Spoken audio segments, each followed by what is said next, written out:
Welcome to Wedding Wednesdays with Weddings Online. My name is Kelly and I'm a former wedding planner and blogger, and I'm obsessed with weddings.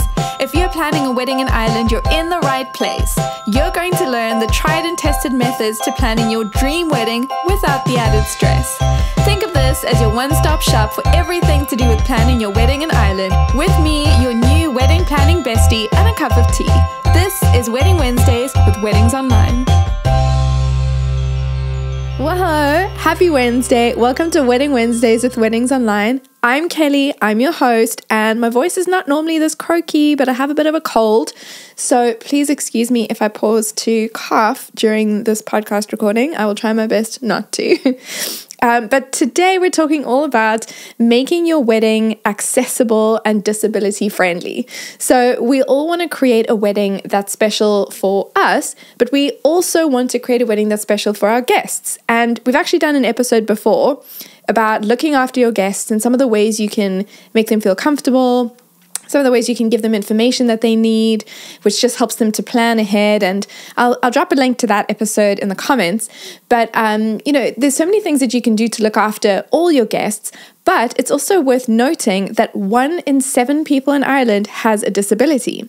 And as you know, not all disabilities are visible. And so the chances are you probably have somebody on your guest list who has a disability. And so it's important to know that there are things you can do, really practical things, to make your wedding accessible to everybody, to all of your guests, so that they feel comfortable, they feel looked after, and they don't have to kind of just suck it up and get through the day feeling in pain or uncomfortable or overwhelmed.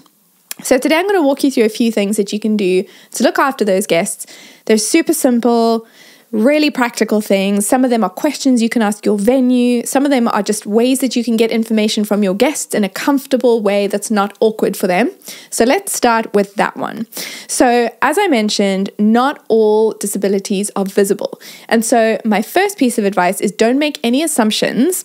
So if you look at your guest list, don't say, we don't have anybody on our guest list who is in a wheelchair, because that's not the only type of disability. So my advice is don't make assumptions, but find a subtle way of putting it out there that if your guests have any disabilities, impairments, or anything that requires some extra love from you, that you are totally open to that and you will do what you can. And this is what I advise. So normally when you are collecting RSVPs, you'll have something like, we can't wait to celebrate with you, or we can't wait to see you at our wedding. And it's normally kind of tell us if you can come or not come. Couples often use this as an opportunity to have guests engage with them in some way. Sometimes it's things like, when you RSVP, choose your meal. That's something that my husband and I did for our wedding. It just made it easier for us just to collect all the meal options with the RSVPs. Sometimes it's something super fun where you can say, hey, let us know what song you really want to hear, and then you can add that to your playlist. But this is also a great space to find out if your guests do require some extra help from you. This is what I recommend putting either on the invitation or on the RSVP section of your website. You can say something like this, but in words that feel true to you. We can't wait to share our day with you. Please let us know if you have dietary requirements or special accommodations. It's general enough that you're not implying things, but it's also specific enough that people who do require special accommodations will know that it's for them and they will know what to do next. And then you can create a space where they can email you, you can put a note on the RSVP section where they can fill in a comment.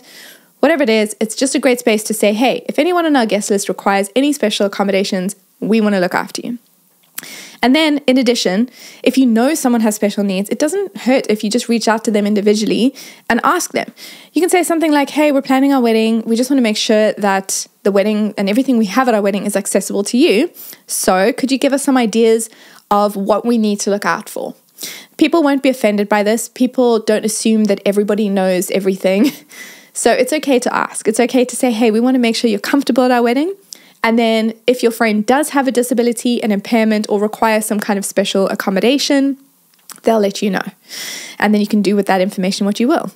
Okay, so you've already spoken with your guests. You've put it out there that you want to make them feel comfortable and at home. Next step is to talk to your suppliers.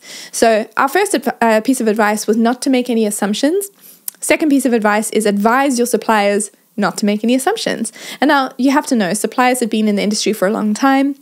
They've worked in many weddings. They've made many couples' weddings come to life, and they understand it. They know the drill. But it's really helpful if once you are aware of any disabilities that your friends have, if you pass that information on to your suppliers. Because as the couple, there's only so much that you can do, especially on the day. You're not going to be there with each person for the whole day, but there's a lot that your suppliers can do to make people feel comfortable. So you basically, your suppliers don't want anyone to fight through the pain or be uncomfortable. So they will want this information too. So pass on the information, let your suppliers know about any mobility limitations, about energy levels, or where you can and can't go. Get as much information from your guests as you can, and then pass it on to the suppliers that need to know. And this will look different for each wedding because you'll have different suppliers to another couple. It'll look different based on your venue, but pass the information on is the key point. Next is, when it comes to your venue, I've actually got a list of questions that I'm going to read out, and I'm going to put them in writing on the Weddings Online blog. So with each podcast episode, we also release a blog post that comes out at the same time. It's 3 p.m. on a Wednesday.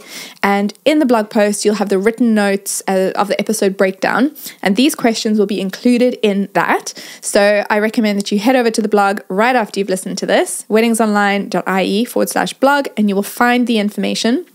These are questions that you can ask your wedding venue, which will really help them to give you information that you need. And I'll tell you what to do with that information a little bit later on. Okay, first question for your wedding venue. Does the venue have a ramp for entering and exiting? Simple. Next, do the steps and staircases have accessible options? For example, could each guest have access to the balcony or garden? Of course, that's going to be specific to your venue. What you're really trying to find out is, will there be any areas that guests will want to go to where some guests who have mobility issues, they won't be able to go there? You just want to check on that. Do the doors and elevators have automatic door openers or a push to open button? Are there working elevators and somebody available to fix an elevator issue should one arise? Are the bathroom stalls big enough for a wheelchair, and are there grab bars? You can ask, do all guests have access to the food, drinks, and snacks? Consider the plated meal, the buffet, service, and the bar. Are all those areas accessible to each type of guest? Will everybody be able to enjoy their meal from their chair? Will the mic stands be adjustable to accommodate different heights of guests and their mobility? That's particularly important for different guests who are doing speeches. So think about that. It's also a question to raise with your DJ or whoever's organizing the sound equipment for your wedding reception. Finally, let your venue coordinator know if there are going to be any guide dogs or assistance animals expected at your venue. So your venue might not realize that they actually legally have to allow guide dogs, and I can pop a link in the blog post with some more information about that. So you can request a bowl of water. The owners can arrange food for the dog. Of course, the venue offering a treat to the dog is a lovely touch, but it's not expected. Okay, so we've got our list of questions for the venue. Next, think about the disabilities that we can't always see. So we've mentioned a few times before that not all disabilities are visible. So think about medical disabilities, visual impairments, and guests who may be hard of hearing. And of course, there are other types of disabilities as well that perhaps they have to do with mental health and some of the situations associated with that. But here are some things that you could do to cover your bases so that all your guests are looked after. If you're going to live stream your wedding, why not have closed captions? That means that anybody who is hard of hearing can still read the closed captions and be part of what's happening during your ceremony. Now, if you're going to have any guests who require an interpreter or somebody who does sign language, make sure that that person who does the sign language or interpretation is visible to the guests who need that person. Let your guests know if there will be any flash photography or bright and flashing lights. Consider using a larger font on your invitations for visually impaired guests, or maybe a space on the website where they can enlarge the font themselves. And then finally, you can create a quiet space for anybody who needs to take a break from socializing. It will help everybody who's feeling overwhelmed. And finally, to create a wedding that is accessible, disability friendly, demystify the day. I love getting information. I'm the type of person who plans. I want details. I want to know what time the wedding is going to start. I want to know where I should park. I want to know the distance between the ceremony venue and the reception venue. I want to know everything. It's particularly important for guests who have special needs. It'll be helpful for them if they know what the day is going to be about. So you can use your wedding website to provide as much information as possible. If you want to, you can talk about the venue plan, you can have a layout of the venue, you can have a schedule, a detailed schedule for the day, or even a rough schedule. Just helps the guests to know what to expect.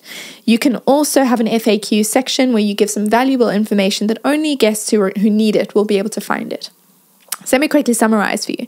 If you want to plan a wedding that is accessible and disability friendly, ask your guests. Don't be afraid to ask them if they have any special needs. And that can be a general thing that you put on your invitations or website, or a special question that you ask guests directly. Talk to your suppliers. Let them know of any situations that require special accommodation. They'd be more than happy to help. Talk to your venue. I've provided a list of all the questions that you can ask your venue to make sure that your venue is accessible. And then finally, think about the disabilities we can't see and demystify the day. Thank you for listening today. The Wedding Wednesdays with Weddings Online podcast is produced by me, Kelly, and mixed, mastered, and edited by Glenn Hartman. For more wedding planning tips, advice, checklists, and more, visit weddingsonline.ie.